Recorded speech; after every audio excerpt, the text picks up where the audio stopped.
Selamat pagi Ananda semuanya, salam sejahtera untuk kita semua. Namo Sangya Adi Budaya, Namo Buddhaya. Teacher berharap Ananda semua sehat selalu dan juga selalu semangat di dalam kegiatan PBM online ini. Bagi Ananda, sebelum kita memulai kegiatan PBM online pada pagi hari ini, mari kita berdoa sesuai dengan agama dan kepercayaan kita masing-masing. Doa dimulai. Doa selesai. Baik Ananda semuanya, pada pagi hari ini kita masuk pada pertemuan yang keempat mengenai arti penting pokok pikiran dalam pembukaan Undang-Undang Dasar Negara Republik Indonesia tahun 1945. Minggu kemarin kita sudah masuk pada pertemuan yang ketiga mengenai pokok pikiran dalam pembukaan Undang-Undang Dasar Negara Republik Indonesia tahun 1945.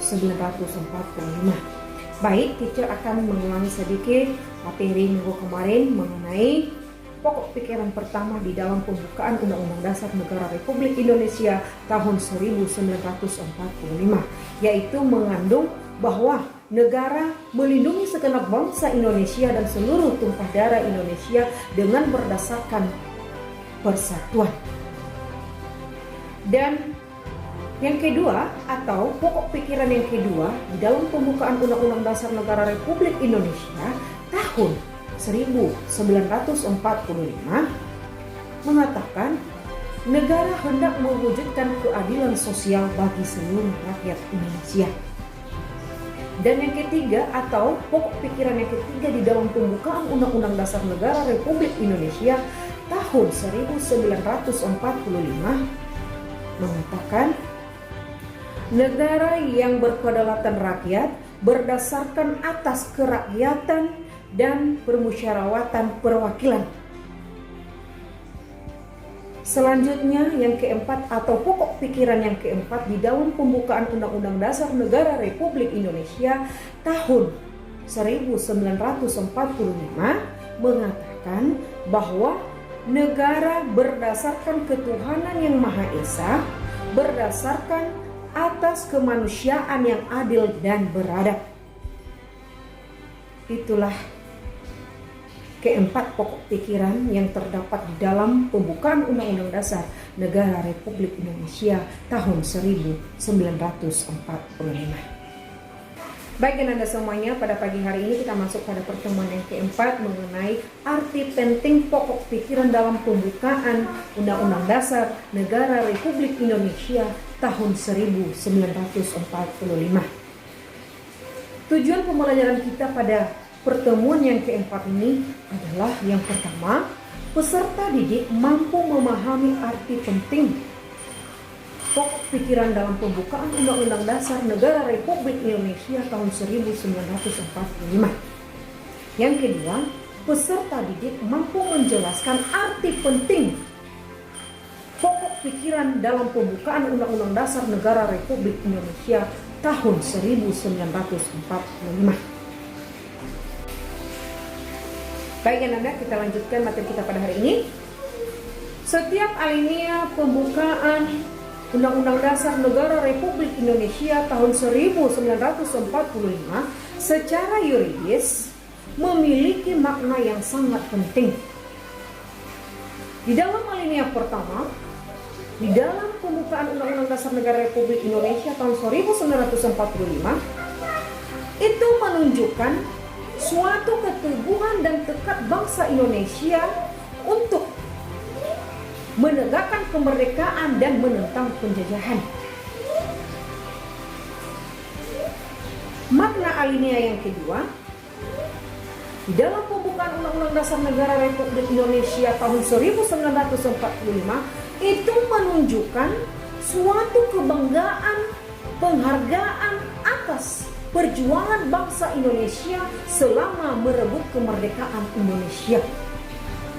Selanjutnya, makna alinea yang ketiga yang terdapat di dalam pembukaan Undang-Undang Dasar Negara Republik Indonesia tahun 1945.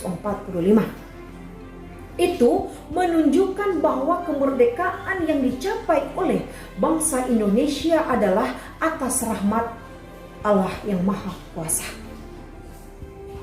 Selanjutnya yang terakhir atau yang keempat, makna Karena alinea yang keempat yang terdapat di dalam pembukaan Undang-Undang Dasar Negara Republik Indonesia tahun 1945 itu menunjukkan bahwa untuk memajukan kesejahteraan umum, mencerdaskan kehidupan bangsa, dan ikut melaksanakan ketertiban dunia berdasarkan kemerdekaan, perdamaian abadi, dan keadilan sosial. Itulah keempat makna dari alinea pembukaan Undang-Undang Dasar Negara Republik Indonesia tahun 1945. Selanjutnya, pokok pikiran yang terdapat di dalam Undang-Undang Dasar Negara Republik Indonesia tahun 1945 adalah merupakan pancaran dari nilai-nilai Pancasila. Dan juga pokok pikiran yang terkandung di dalam pembukaan Undang-Undang Dasar Negara Republik Indonesia adalah sebagai sumber hukum tertinggi di Indonesia. Konsekuensi dari kedudukan sebagai sumber hukum tertinggi di Indonesia, pokok-pokok pikiran yang terkandung di dalam pembukaan Undang-Undang Dasar Negara Republik Indonesia tahun 1945 dalam realisasinya harus dijabarkan dalam semua peraturan perundang-undangan. Hal ini dapat kita lihat di dalam pasal 7 Undang-Undang Nomor 12 Tahun 2011 tentang pembentukan peraturan perundang-undangan di Indonesia, yaitu yang pertama Undang-Undang Dasar Negara Republik Indonesia, yang kedua ketetapan MPR, yang ketiga undang-undang atau peraturan pemerintah pengganti undang-undang, yang keempat peraturan pemerintah, yang kelima peraturan presiden, dan yang keenam peraturan daerah provinsi, dan yang terakhir atau yang ketujuh adalah peraturan daerah kabupaten dan kota. Itulah tata urutan menurut pasal 7 Undang-Undang Nomor 12 Tahun 2011. Dengan demikian, seluruh peraturan perundang-undangan yang ada di Indonesia ini harus selalu berpedoman atau selalu bersumber dari pembukaan Undang-Undang Dasar Negara Republik Indonesia tahun 1945, karena di dalamnya mengandung asas kerohanian negara, yaitu Pancasila. Selanjutnya, arti penting pokok pikiran dalam pembukaan Undang-Undang Dasar Negara Republik Indonesia tahun 1945, yaitu sebagai berikut. Yang pertama adalah sebagai tertib hukum tertinggi. Artinya seluruh peraturan perundang-undangan yang ada di Indonesia ini selalu berpedoman dengan pembukaan Undang-Undang Dasar Negara Republik Indonesia tahun 1945. Yang kedua, memuat dasar falsafah negara.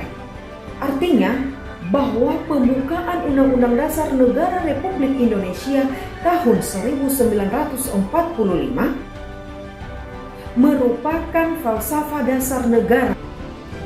Antara Pancasila, pembukaan Undang-Undang Dasar Negara Republik Indonesia tahun 1945, dan juga pasal-pasal yang terdapat di dalam Undang-Undang Dasar Negara Republik Indonesia tahun 1945 itu sudah merupakan satu kesatuan yang tidak dapat dipisahkan. Yang ketiga, sebagai pokok kaidah negara yang fundamental. Artinya, pembukaan Undang-Undang Dasar Negara Republik Indonesia tahun 1945 merupakan pokok kaidah negara yang fundamental karena di dalamnya mengandung isi dasar-dasar pokok kaidah negara dan juga memuat ketentuan diadakannya Undang-Undang Dasar Negara dan juga memuat bentuk negara, dan yang terakhir memuat dasar filsafat negara. Yang keempat, menjamin kelangsungan hidup negara Republik Indonesia. Artinya pokok-pokok pikiran yang terdapat di dalam pembukaan Undang-Undang Dasar Negara Republik Indonesia tahun 1945 itu merupakan suatu inspirasi spiritual dalam pasal-pasal Undang-Undang Dasar Negara Republik Indonesia tahun 1945 dan juga peraturan perundang-undangan lainnya. Itulah arti penting pokok pikiran dalam pembukaan Undang-Undang Dasar Negara Republik Indonesia tahun 1945. Untuk itu, kepada Anda semuanya, kesimpulan dari materi kita hari ini yaitu yang pertama, secara yuridis, setiap alinea yang terdapat di dalam pembukaan Undang-Undang Dasar Negara Republik Indonesia tahun 1945 memiliki makna tertentu. Yang kedua, pokok pikiran yang terkandung di dalam pembukaan Undang-Undang Dasar Negara Republik Indonesia tahun 1945 merupakan sumber hukum tertinggi di Indonesia. Yang ketiga, seluruh peraturan perundang-undangan yang ada di Indonesia ini selalu berpedoman dengan pembukaan Undang-Undang Dasar Negara Republik Indonesia tahun 1945 karena di dalamnya mengandung asas kerohanian negara, yaitu Pancasila. Yang keempat, arti penting pokok pikiran dalam pembukaan Undang-Undang Dasar Negara Republik Indonesia tahun 1945. Yang kelima, Pancasila, pembukaan Undang-Undang Dasar Negara Republik Indonesia tahun 1945 dan pasal-pasal yang terdapat di dalam Undang-Undang Dasar Negara Republik Indonesia tahun 1945 itu sudah merupakan satu kesatuan yang tidak dapat dipisahkan. Itulah kesimpulan materi kita pada hari ini pada pertemuan yang demikian saja materi kita pada pagi hari ini. Kalau ada Ananda yang kurang mengerti, Ananda bisa mengomentari teacher baik di classroom maupun di WA. Untuk tugas, teacher akan mengirim melalui classroom. Demikian saja, selamat pagi. Salam sejahtera untuk kita semua. Namo Sang Hyang Adi Budaya. Namo Buddhaya.